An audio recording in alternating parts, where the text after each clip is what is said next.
do How you this. guys doing? Welcome back to a special edition of Conversations Over Chess, the Athletes Edition. The person that is stopping by the show is a Spartan, a true one in real life.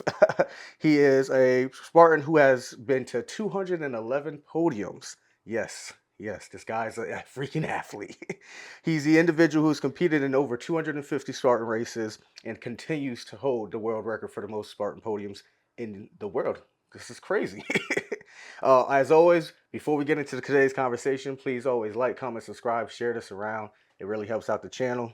And then, as always, please welcome Kevin My Donoghue. man, How my are you bro. Good doing? to see you, dude. Yeah, just had a Listen, long freaking drive up from DC. it was a long one. And It then was a I long was one. surprised when you said you literally just came up for this. Yeah, So very honored. appreciate it. And I got to see some of the other athletes you've had in your show already.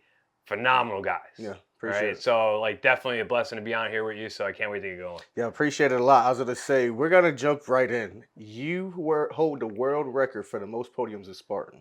For the individual who might not know what Spartan racing is, what is Spartan racing? So Spartan racing is obstacle course racing. Okay. It's a global business that has affiliates in countries all around the world. So there's races, mostly throughout the U.S., but in Mm-hmm. all these other countries. So it's kind of a global phenomenon where there's millions of people who do it. Yes. And they have a very competitive faction of it, and the competitive faction of it is really what started it going, like early back in 2010, 2011. Okay. I kind of found it back then and I fell in love with it. Yeah. And as they grew, I grew with them. And I just kept plugging away and was consistent. And after, 14 seasons of doing this, consistently across the board, doing my very best to stay at the top of my game, you start rattling off a lot of like first place finishes, second place Yes. finishes, third place finishes. And it just keeps going. And so year after year, it just kept adding up. And you had a lot of people that came in and were like shooting stars for like Oh 4 yeah. or 5 years or 3 years. It's always like that. They go, shoo, boom, and they're gone. And Yeah. then another one comes in, boom, and they're gone. And I just wanted to maintain that altitude. I will say I am by far not the best guy in the world. There, I could name you 50 dudes Yeah. who are better than me. But I don't think anyone's could say that they've had more passion about it than I have. Yeah, no, for sure. I Eh, feel like the trophies around us, and I'll be sure to span the entire room because there's a lot of trophies behind us. The trophies are behind the camera, off to the side of the camera. And it seems like that consistency, like you said, has prevailed where you said, hey, I just want to be consistent and actually like the love of it above everything else. Yeah, absolutely. I mean, there was a time where like you could actually make, it's like considerable money doing it. Mm-hmm. And when I say considerable, I'm not talking like millions of dollars or $100,000 contracts. I'm Yeah. talking about, hey, I could go to a race, I could win like $200 today, I could win $200 tomorrow. Yeah. I could get a sponsor bonus for doing this. The race series is flying you here and covering your hotels. End of the year bonus money, and that once you start putting it all together at the end of the year, you've made like 25, 30 grand doing Yeah. this. It's almost been like a part-time job. You've seen the country, seen the world doing it, and Yeah. you did it on by earning money and earning these privileges. So it's been great. And one of the best things for me is I'm 49. Okay. So couldn't tell.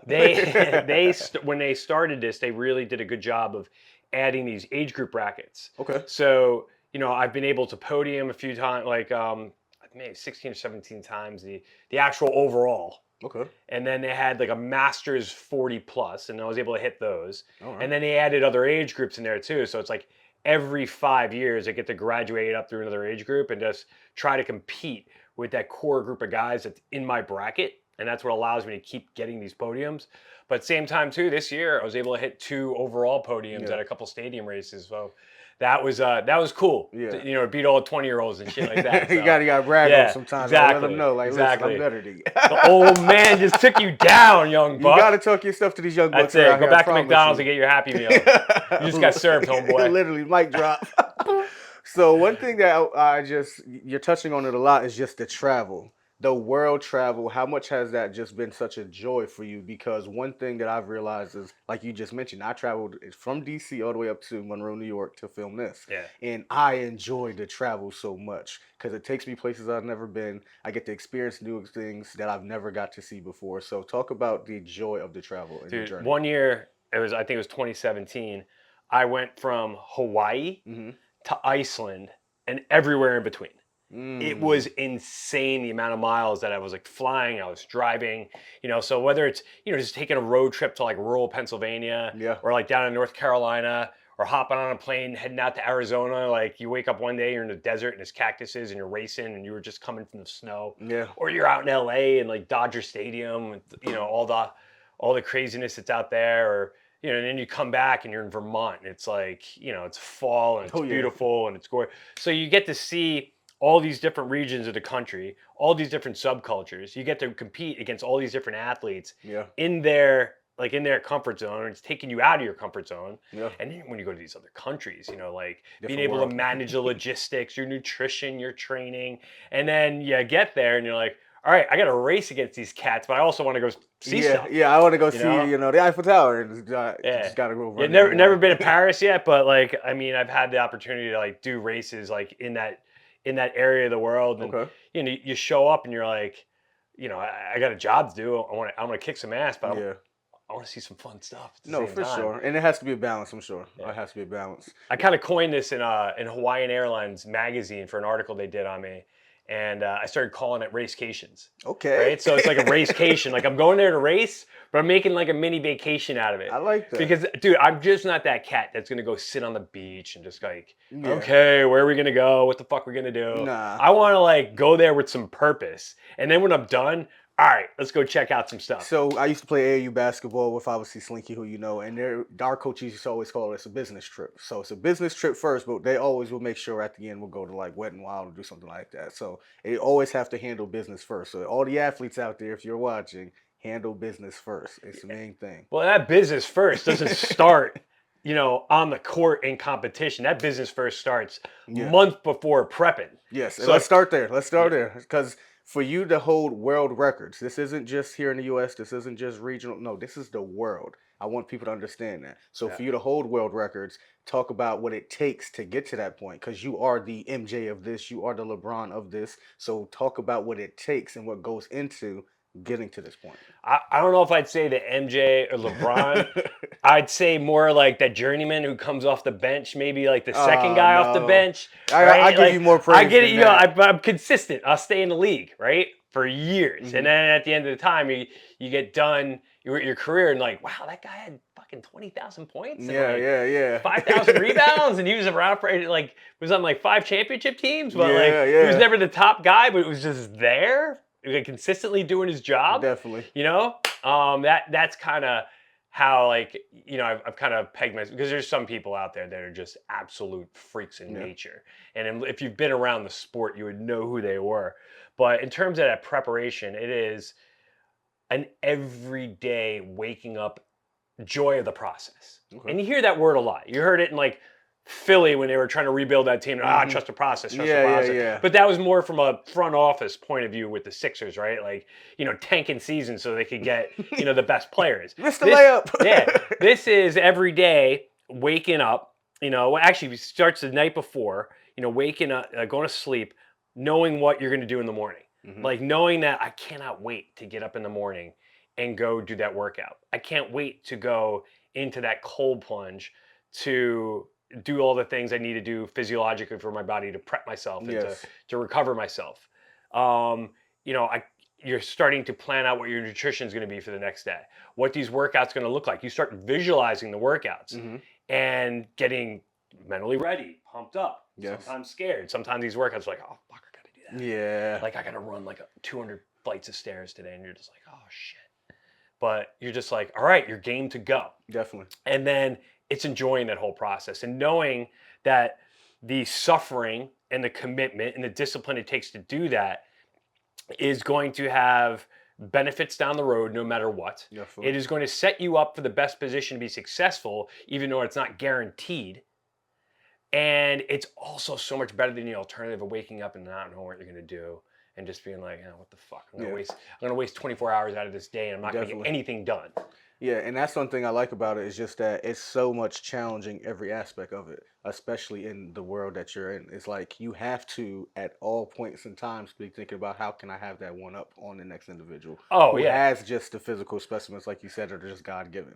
So it's just like those little intricate things of making sure you get enough sleep, making sure you do get that extra workout, and making sure you're eating healthy. And it's just those little things that a lot of young athletes might not think about because they have the youth. Yeah. They have their youthfulness. Whereas when you want to compete for a long time, you have to do those little things. Yeah, I just raced this weekend and I came in second both days, Saturday and Sunday. And the guy who beat me is a guy who I've beaten before, but he kicked the shit out of me on both days.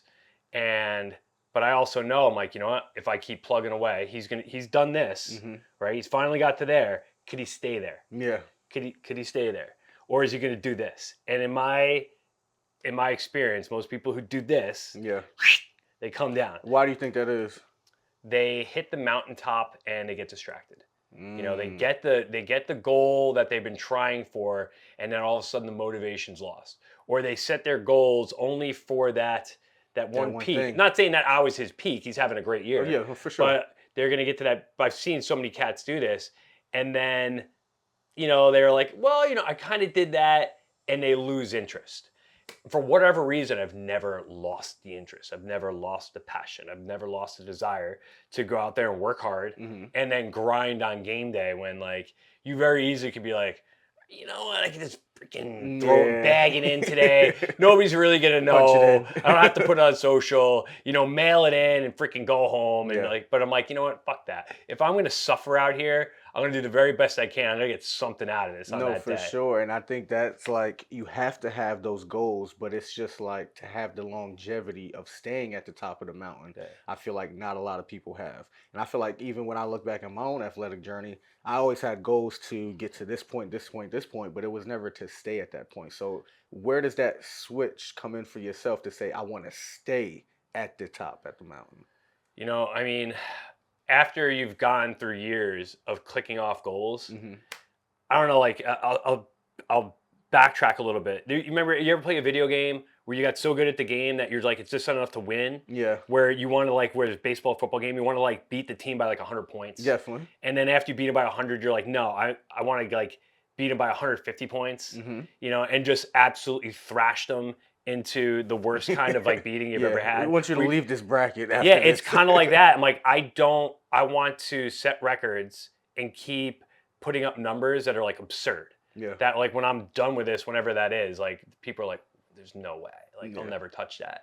And if they even think they can, they'll make it maybe a third of the way before they quit. I like that mentality. You know, it's just, yeah, it's a very kind of like Joe DiMaggio, like MJ. I want to demoralize these numbers as much as I can, so that, and put them out so high and so far out there that people are like, there's just no way. I don't even want to try that. While watching The Last Dance for MJ, I don't necessarily know if it was ever specifically answered where did that drive come from. He mentioned his family. He mentioned other things that played factors in his life. Where does that drive come from? Because where I'll get to actually speak to a high level athlete, I want to know, like, where does that, is it just natural that I want to just kill everybody and just win? Like, where does that actually come from? Is it ingrained? Is it trauma? Like, what exactly put that inside you or instilled inside you to say that I'm going to be the best, but the best of the best, period?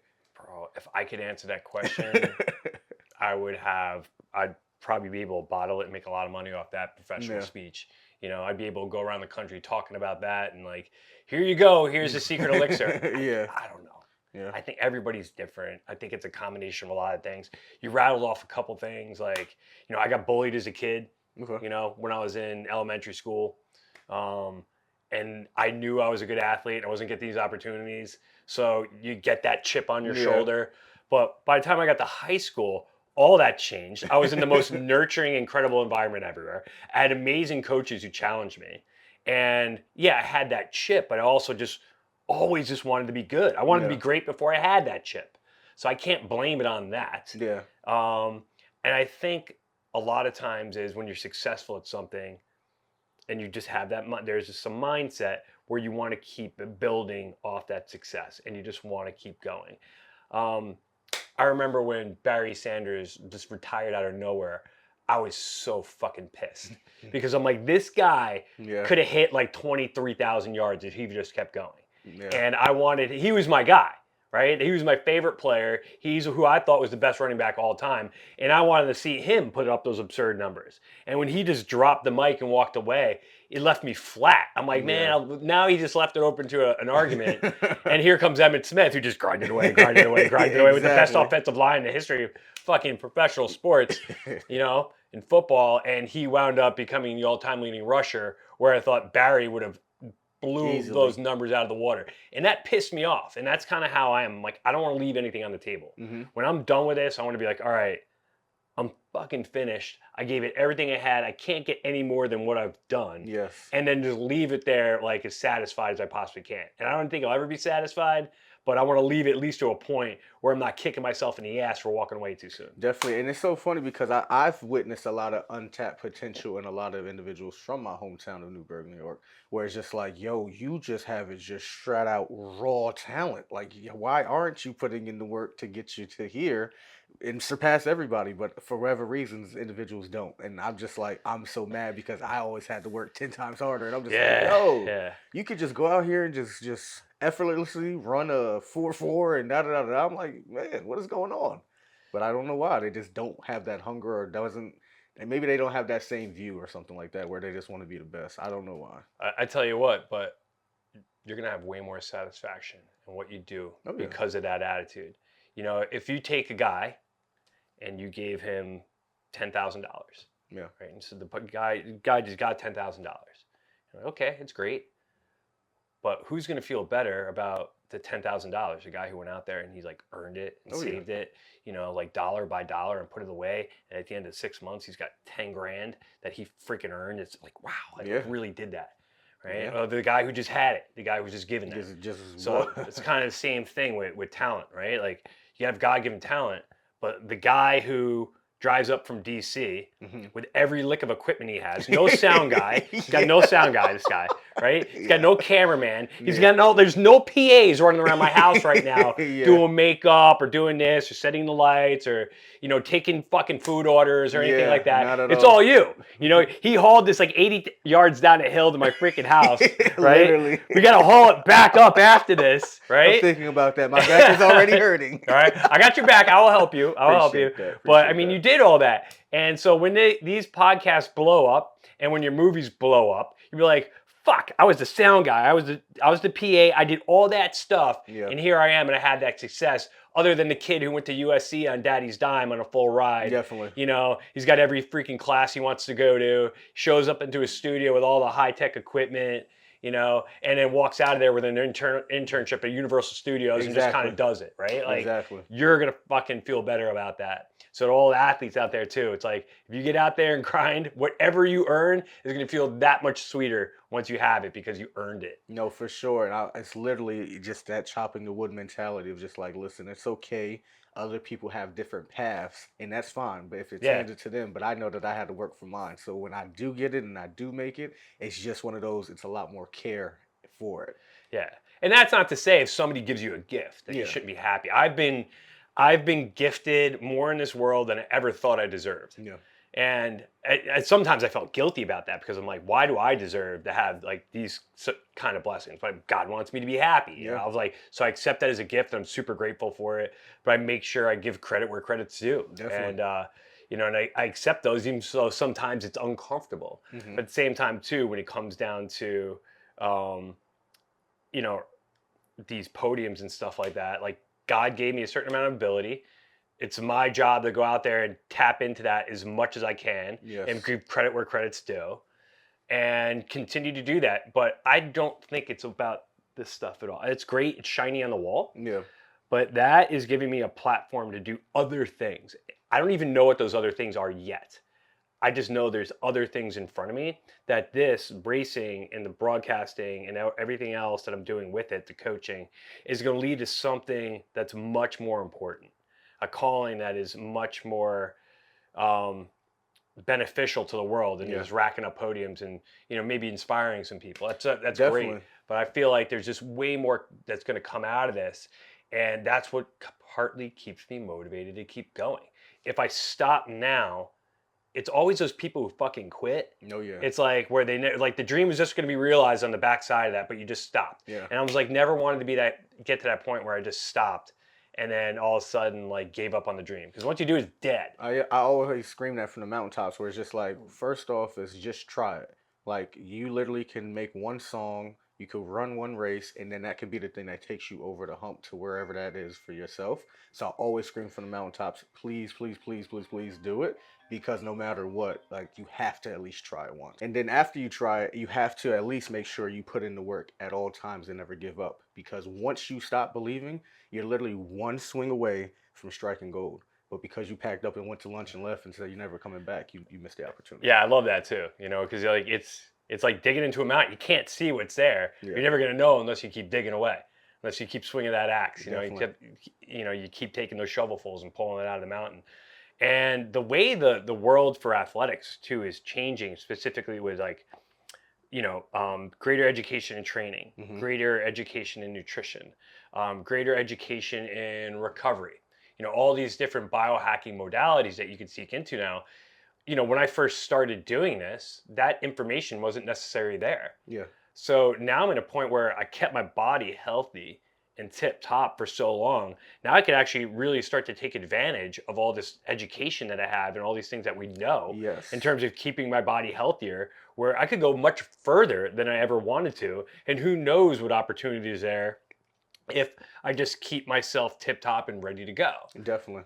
Definitely. And then one question I definitely wanted to ask you, because I seen something from Will Smith where he was like, there's a vast difference between good and great. The question I wanted to ask you is, you mentioned about there's other top guys, there's other people that might be better out there that you consider better or do well sometimes as well. What is the difference between you and them? So if you think that there's somebody that is like just God given talent, he just puts in the work, he's just, oh my God, he's here. What is the difference between you getting from here to there? I used to tell people too when I was racing a lot, everybody wanted to be the overall like world champion, Hmm. right?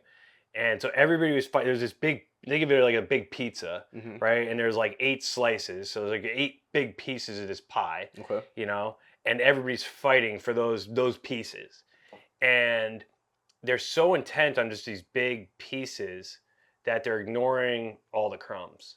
They're ignoring all these different things on the periphery. They're ignoring all these other things on the side of this pizza that are kind of like you could live off of, Yeah. that they're great. That if you work really hard at those those fucking crumbs, those seeds that have like come off, especially the seeds, like I like to use like the sesame seeds Yeah. as an example, like that come off the crust, that could grow into something huge that nobody even thought of. But people ignore it because it's just a little seed, Yes. right? They just want what's in front of them right Even now, the biblical pizza. terms, the mustard seed. Exactly. So I used to like take advantage of while I was doing training for my sport and racing really hard and doing all these things. When these guys or girls were like, you know what, nah, I just want to go sleep. I want to go eat. I don't want to mess with my training routine. I'm out there doing all the social media. Hmm. I'm doing the instructional videos. I'm talking to the press. I'm talking to people that are sponsors outside of that, creating all these different um,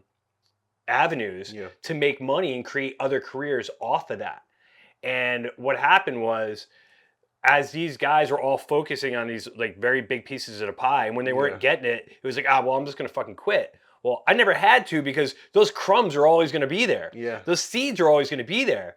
And I just kept working hard to look at the things that people weren't looking at, work hard at that. And now I've created, a broadcasting career. I've Yes. created a coaching career. I've been able to use that to make a lot of money and travel the world in a lot of different modalities. Yeah. I've uh, in a few days I fly down to Costa Rica because I'm doing live announcing for the obstacle course racing world championships. There you go.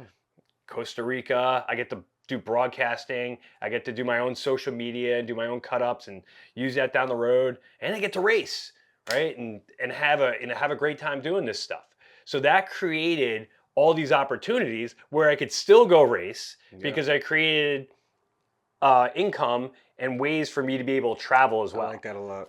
I like that a lot. You and I have a similar mindset because I often believe that a lot of people, let's just say a million, right? $1 million is what I want. But I feel like, hey, if I can get 10,000 there and then 10,000 there, and then if I have to do that like that, instead of just going, I'm gonna just try to go this direction to get that 1 million, I'm like, no, you can chop away just in bits and pieces, get 5,000 there, 10,000 here, another 20. Like you can accumulate up to 1 million instead of worrying solely on that because everybody wants that.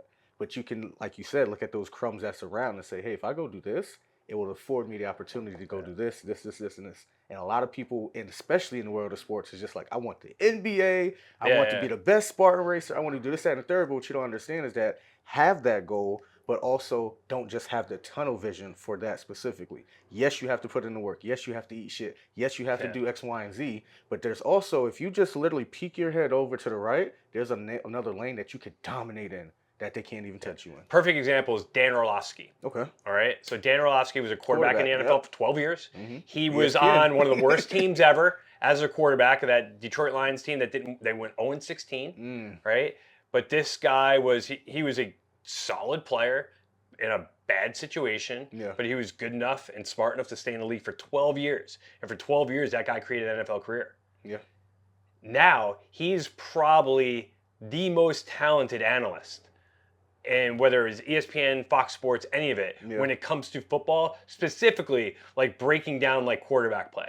This guy is like a savant. Oh, yeah. And he's funny, and he tells like bad jokes, Mhm. and like he's got a good Stephen A. always personality. gets on him for that. He's like, they're able to get him on for everything, right? Yes. People are always getting on him. He's like their favorite whipping boy. Yeah. Flew his wife coach or something like that. Yeah, I seen he's something like crazy. He's unwittingly self-deprecating, but he's just created this this niche for himself where he was never gonna be a Hall of Fame player, but man, he got a lot of good years in there. Definitely. This guy will be in the Hall of Fame as an analyst. Yeah. He's one of the best I've ever seen, if not the best. He does You know? really well. I've seen his takes, and it's like you said, it's entertaining, it's education, and then above everything else, it's just like he knows what he's talking about because not only has he lived it, but he studied, and he also likes to put in that work as well on the analyst side that he did for the football side. Yeah. So that's kind of the example I really like to use because he's that perfect dude who like, you know what, focused on football, did everything he could to be a great player, but made sure he focused on all these other areas. So then afterwards, he parlayed this into a brilliant football. definitely. We're last two questions for sure. We're standing in this trophy room. What is the most memorable trophy that you have came into with? Ah, shit.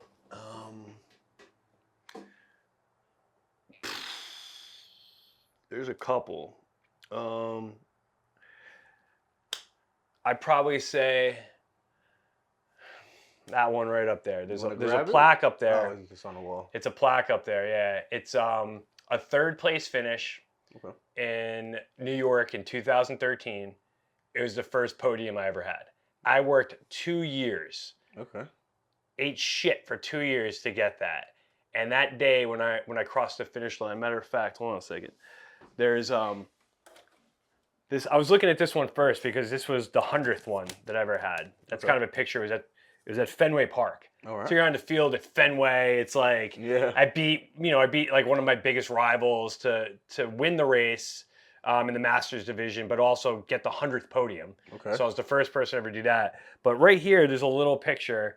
And this is me literally on my knees, just giving like fucking thanks, like so happy because I got the first one that I tried for 2 years. And I was in tears. I was crying, right? So it's that by far was probably the most memorable, probably the most emotional. And then after that, they just started to rattle off. Yeah. But going over for 2 years and then finally getting it. And it was such a hot day. Like I had to work my ass off for it. Like it wasn't a given. It was a brutal course and brutal heat. And it was right in my hometown. So hard work paid off. Yeah. So that first one was pretty awesome. Okay.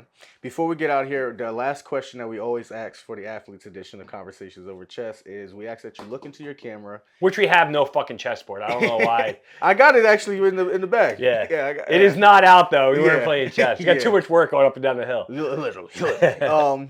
We ask that you look into your camera. Imagine that the entire world is watching. What advice would you give to an athlete in general, and then also an athlete in your realm, which would be Spartan racing? What advice would you give them to just make it to the next level?